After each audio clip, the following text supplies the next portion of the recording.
Hello అండి. మీలో ఎంతమందికి సీ ఫుడ్ అంటే ఇష్టం? నాకైతే కమెంట్ చేసేయండి. ఈరోజు నేను రొయ్యల కర్రీ ఎలా చేసుకోవాలో చూపించేస్తాను. ముందుగా 2, 3 స్పూన్లు ఆయిల్ అయితే వేసుకోండి.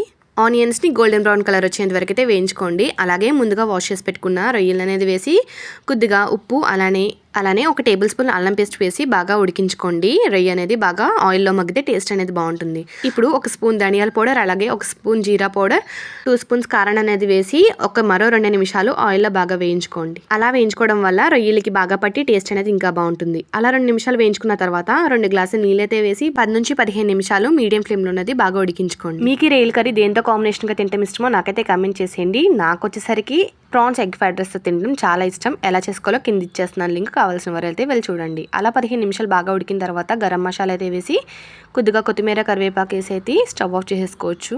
మీకు మరింత ఫ్లేవర్ కావాలనిపిస్తే మరొక 5 నిమిషాలు కొత్తిమీర కరివేపాకు వేసిన తర్వాత అయితే ఉడికించుకుంటే దాంట్లో ఉన్న ఫ్లేవర్ కూడా వెళ్ళి కర్రీ టేస్ట్ ఇంకా బాగుంటుంది.